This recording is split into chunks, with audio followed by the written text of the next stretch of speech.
Hi, I'm Luna, and this is Luna Report, a janitor, publicly mocked, humiliated in front of a crowd. Then she stepped into the cage and showed them exactly who she really was. She didn't just fight, she destroyed a champion. What happened next? Find out in our full report. I'm Luna, and now I'm handing it back to the studio. Thank you, Luna. Back to the studio, and we begin. The Arizona heat pressed against the MMA gym like a smothering second skin. Inside, the air was even thicker, humid with sweat, aggression, and ambition. This wasn't a place for the soft or uncertain. This was the crucible where champions carved themselves from blood and ego. UFC hopefuls, Bellator veterans, and regional title holders moved like apex predators across the floor, their bodies covered in tattoos, self-promotion, and a sneer they wore like armor. They came to this place to conquer, to posture, and to be seen. And then there was her. Every morning, just past 5 a.m., before the fighters unwrapped their protein bars or posed for TikToks, Nikki arrived. She moved silently, mop in hand, earbuds tucked beneath her hoodie, wiping the mats clean of yesterday's battles. In the afternoon, she was back again, wiping sweat from the benches, sweeping crushed supplements from the corners. Always quiet, always invisible. Her name was Nikki. No last name offered. No smile given. She didn't speak unless spoken to, and even then, barely a whisper. To the fighters, she was a smudge in their periphery, a mop-wielding ghost who blended into the steel beams and worn-out mats. And they treated her accordingly. "Hey, janitor." One of them sneered one afternoon, shirtless, bandaged knuckles gleaming with sweat. "There's a stain in the cage. Wipe it down good. That's where I'll be winning next Saturday." Nikki didn't flinch, just walked past head down, mop dragging behind her like a tail. Another fighter laughed as he drank his pre-workout shake. "I think she's spying on us. Maybe she's scouting a man. Sorry, sweetheart, we don't do charity fights." "Let me teach you a chokehold cleaner," said one cocky newcomer, stepping uncomfortably close. "I promise not to make you cry, unless that's your thing." The insults weren't funny. They were cutting, precise. They weren't just mocking her job, they were dismissing her presence, erasing her humanity. And in this place, no one corrected them. It was a hierarchy built on sweat and cruelty. She was the lowest rung. Fair game. Even the trainers didn't intervene. One of them, a former champion with cauliflower ears and dead eyes, once brushed past her, bumping her shoulder hard enough to spill her bucket. "Watch it," he growled as if she were a rat scurrying too close to the throne. And still, Nikki said nothing. No one knew where she came from. The manager had hired her 3 months ago without fanfare. She never changed in the locker room. She never lingered after hours. She didn't even have a car. She walked every day through the desert sun, her hoodie up even in 100-degree heat. To them, she was nothing, just background. But behind those dull gray eyes was a stillness that unnerved, if only they'd noticed. Her movements were deliberate. Her silences weren't meekness, they were discipline. And then, on a Wednesday afternoon, it happened. One of the newer fighters, a 26-year-old with more sponsors than wins, pushed her half-joking, half-cruel into the cage while the others laughed. "Come on, let's see you clean in there. Show me that guard game, cleaner." She stumbled, hit the mat on her hands, and paused. The room laughed. One of them pulled out a phone, already filming. But Nikki didn't leave. She stood. And in 2 seconds, no flourish, no warning. She had the fighter on his back, his arm hyperextended, her knee on his chest. It was silent. No scream, no anger, just precision, clinical. The laughter stopped. One of the trainers squinted, suddenly pale. Wait, her leg under her shorts. That's not just a tattoo, that's a military brand. That's Delta Phoenix Division, that's Special Forces, Women's Unit, classified. The silence curdled into panic. And outside the cage, one of the fighters frantically Googled her. It took 30 seconds to find it, a classified forum, a leaked thread, a single photo. Nikki Lawson, ex-military, unbeaten underground champion in the Black League, disappeared after a fatal match, presumed dead. She wasn't there to clean. She was watching. And now they knew. By the end of the day, the gym wasn't the same. Where there was once swagger, there was silence. Nikki's name, once said with smirks and derision, was now avoided altogether, like a curse no one wanted to summon. The video hit Twitter before sunset, 20 seconds long, no caption needed. Just a woman in janitor's clothes submitting a trained fighter with effortless brutality. The hashtags came anyway. Queen of the Cage. They mocked her, mocked the monster. The comments ranged from awe to disbelief, but in the gym, no one laughed. Not anymore. That didn't mean they respected her. Humiliation curdled into resentment. She set us up, muttered Diego, a regional champion who had once kicked over her bucket on a dare. She knew what she was doing. Spying, lurking. Coward move, added Vance, a Bellator fighter known more for his Instagram than his record. She didn't earn anything. She tricked us. Only they had no answer for what she'd done. No excuses for how quickly she'd moved. No bruises to cover the deeper ache of being exposed. By Friday, 2 local champions pulled out of their fights citing injuries. Truthfully, both had tried to spar with Nikki behind closed doors. Neither lasted a round. On Monday, Coach Brent, grizzled, once feared, now mostly coasting on faded glory, mocked her footwork during a warm-up. Nikki didn't speak. Instead, she erased his entire training plan on the whiteboard and rewrote it, with a marker in one hand and 3-sentence explanations for every error in his system. He tried to shout her down, until she cited a 2007 Pentagon study and exposed in front of 30 fighters that his stance alignment mimicked outdated military drills meant for bulk, not agility. He resigned that evening. Still, no one thanked her. They started watching her the way people watch snakes carefully. Some kept their distance. Others still muttered behind her back. But the silence was heavier now, denser. The gym's swagger had become a tight coil of paranoia. That's when the manager called her into his office. "Look, Nikki," he started, sweating under the AC. "We got an offer. Big show. Vegas, a women's spotlight match. They want you, they want the cleaner." Nikki tilted her head. "You'll headline," he said. "Just give them a show." She stared for a moment, then nodded. Just once. No press, no pre-fight photo shoots, no sponsorships. She trained alone in the early hours, ignoring the stares, the whispers, the lingering resentment. She didn't speak. She didn't gloat. She scrubbed the mats like always, as if nothing had changed. But it had. And in 1 week, everyone would see how much.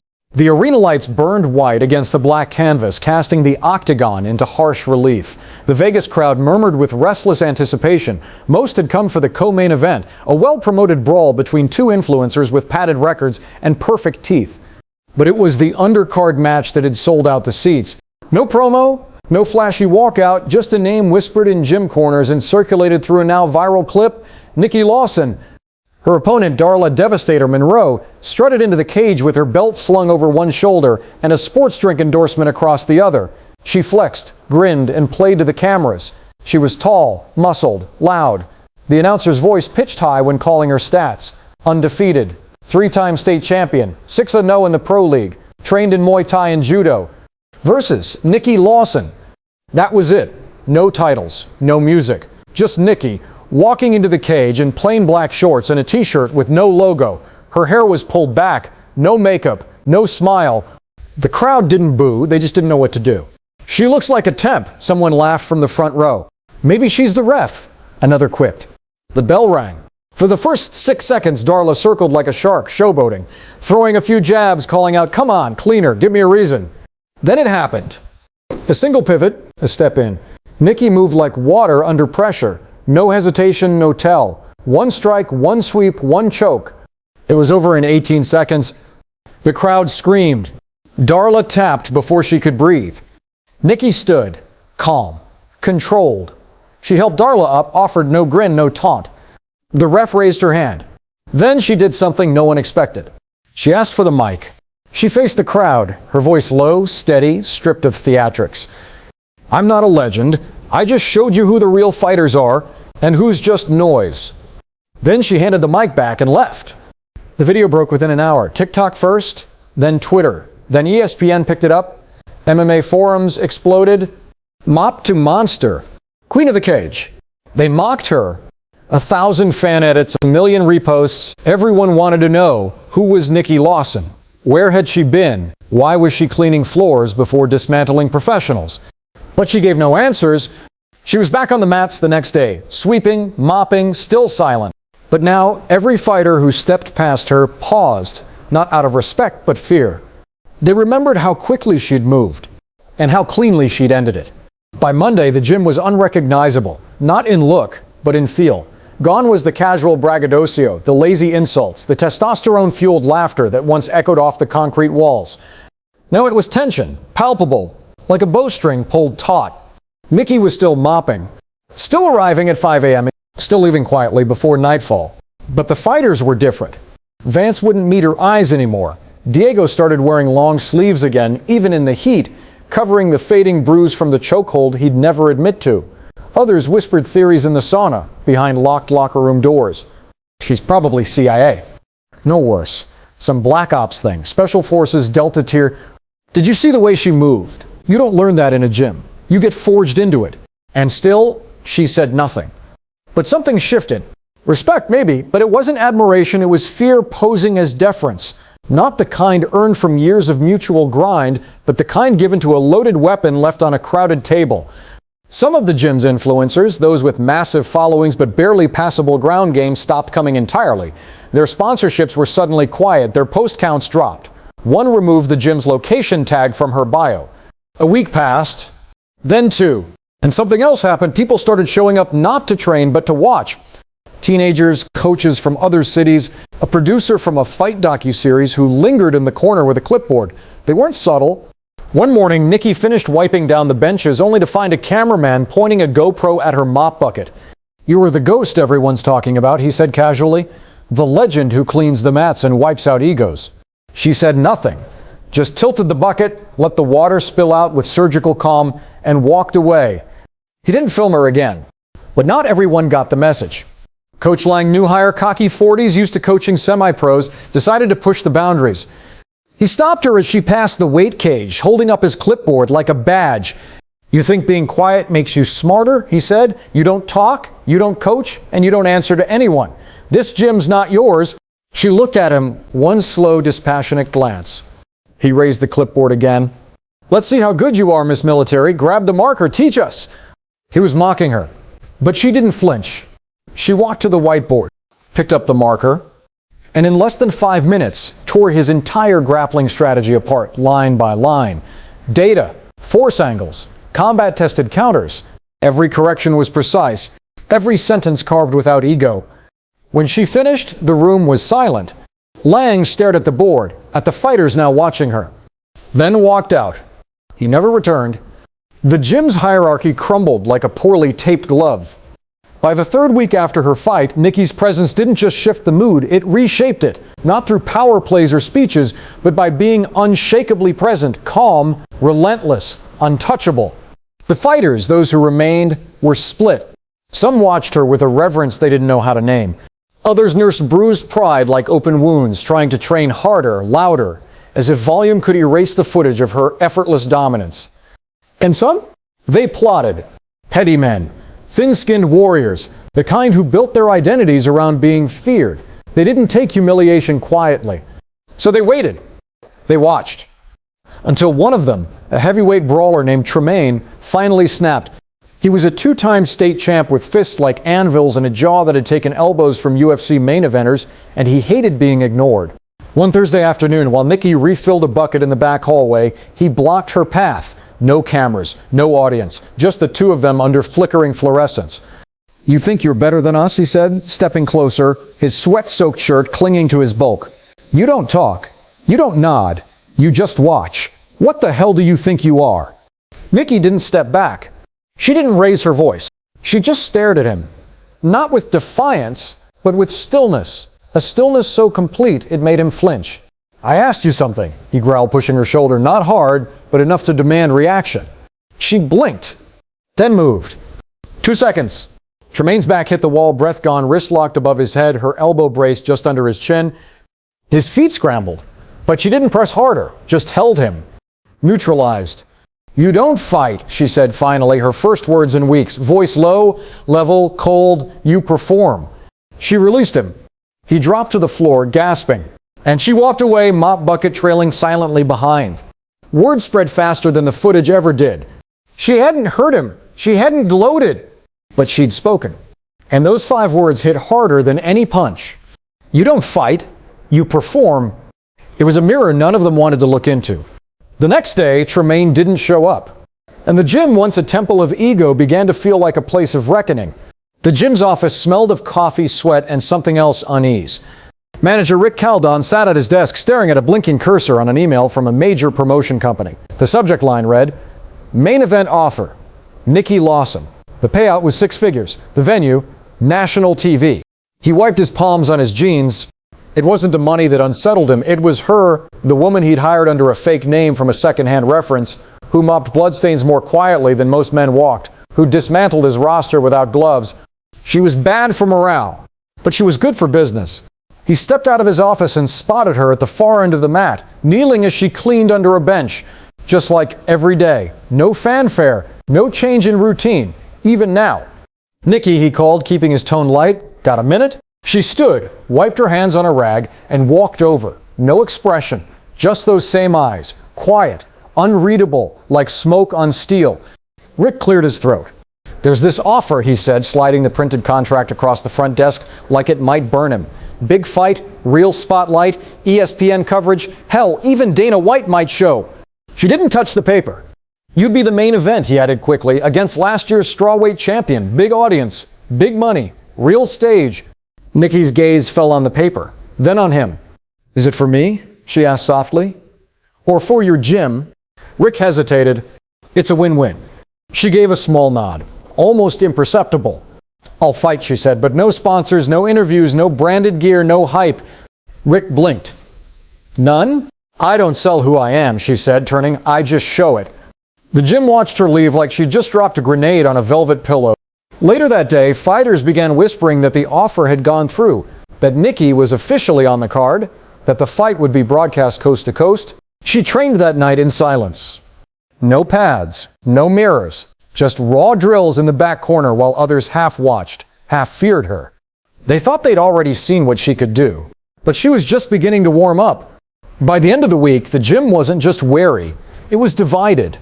Some fighters spoke her name with reverence, others spat it like poison, but all of them watched. Even the ones who had once mocked her, especially them. Tremaine hadn't returned. Vance stopped posting training videos. Diego skipped open mat altogether. It wasn't coincidence, it was exposure.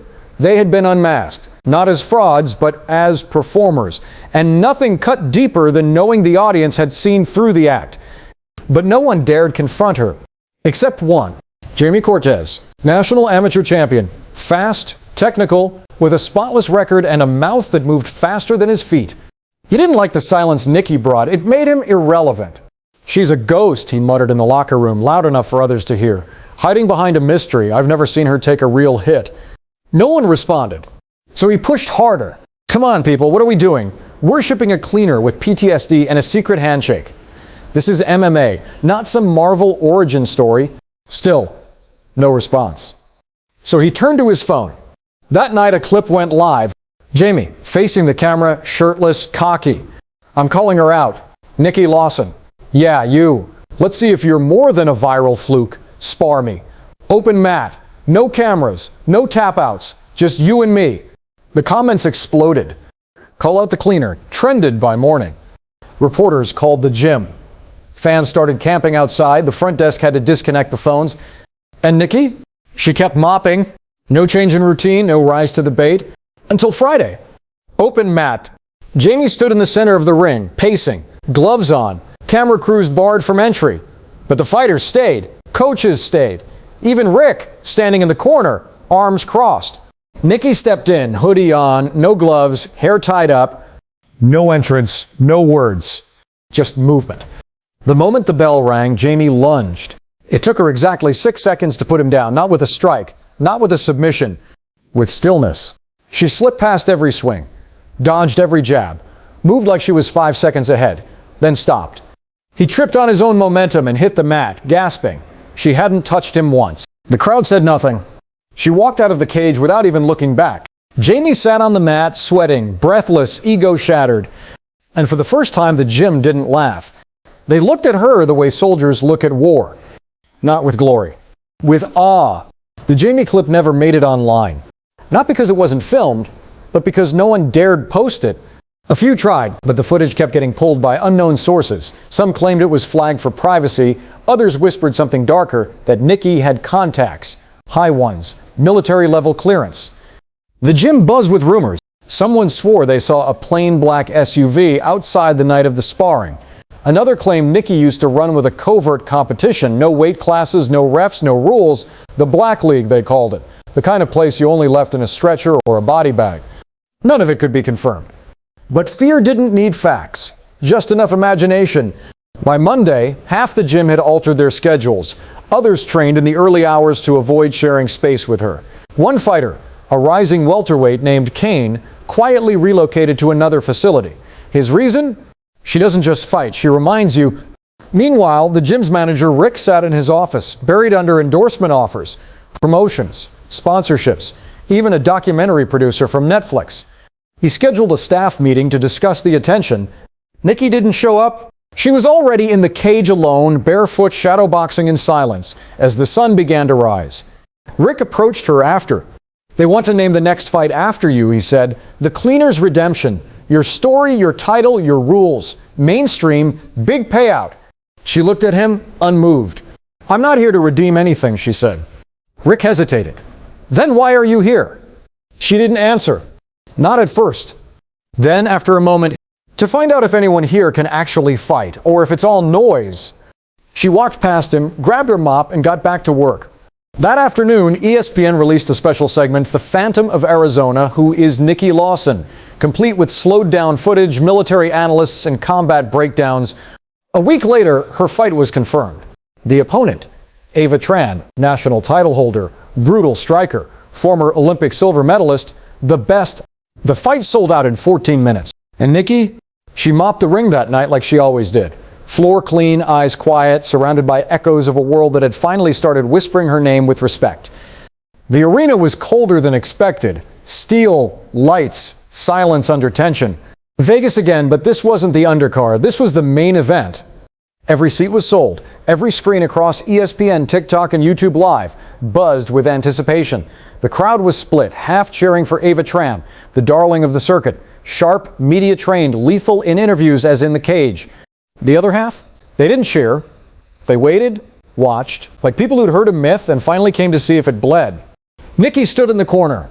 No sponsors on her shirt, no name on the back, just a black tee, black shorts, no warm-up, no shadow boxing, just stillness. Her hands were already wrapped. She hadn't touched a mirror all day.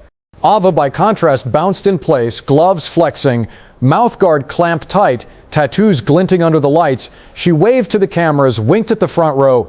"I'm going to break the janitor myth tonight," she said into the mic before the bell. "Clean her right off the mat." The crowd screamed. The bell rang. And Nikki moved. Not rushed, not panicked, controlled, effortless. Ava came out swinging, feints, kicks combo into a left hook. Textbook, trained, precise. Nikki evaded with the kind of movement that didn't come from drills, but came from combat memory. One step ahead, head tilt, duck, counter. She didn't throw wild punches. She didn't check. She waited. The crowd got quieter with each missed strike. Ava's breathing changed, tighter, faster. By the second minute, the audience realized what was happening. Nikki was dissecting her, not beating her down, disassembling her, like a mechanic with a machine that had forgotten it could break. Then, suddenly, a pivot, a slip. Ava swung wide. Nikki stepped in. One strike. A precise right hook. Not flashy, not brutal, just perfectly placed. Ava dropped. Out cold. 18 seconds. Again. The arena froze. The ref waved it off. The medics ran in. And Nikki, she walked to the center of the cage, took the mic, voice steady, no emotion. "They mocked me, called me a cleaner, a ghost, a nobody." She looked straight into the camera. But legends don't wear brands, they wear silence and make you remember it. Then she dropped the mic, walked out.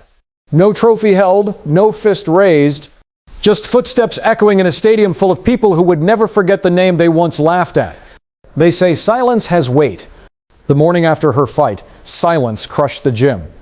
No music, no sparring, just the sound of shuffling feet and the distant buzz of a vacuum. Nikki wasn't there. Her mop bucket sat in the corner, dry. Her locker was empty. Gone? No note, no goodbye, no forward address. But her presence remained etched into the walls, stitched into the mats, living in the air between hesitant words and fearful glances. 3 fighters quit that week. Not because they lost faith in their skills, but because they saw what real skill looked like, and it shook them, made their belts feel like costume jewelry. Coach Rick received a plaque in the mail, unmarked. No name, just a photo, Nikki standing at center cage, arms at her side, Ava unconscious behind her. A week later, the gym was packed, not with fighters, but with reporters, fans, promoters, tourists. They stood outside the glass doors as a new sign was hung above them, where once it read, Core Combat MMA Training Center. It now said, The cage that mocked a legend. a brass plate mounted beneath. Here they humiliated the woman who destroyed them, Nikki Lawson. People came just to stand under it, to take photos, to remember. Mop to Monster trended for 36 days. Queen of the Cage became a movement used by female fighters worldwide, not as a joke, but a banner, a statement. She was never seen again. Rumors swirled that she returned to the military, that she vanished into a monastery in Bhutan, that she was hired by a private security firm with a black budget and a silent war to fight. But those who trained beside her, who mocked her, who watched her dismantle the myths they wrapped themselves in, they didn't speculate. They remembered The quiet. the patience, the precision. She hadn't come to make a name. She came to make a point. And in doing so, she became something else entirely. Not a fighter, not a myth, not even a legend. A standard.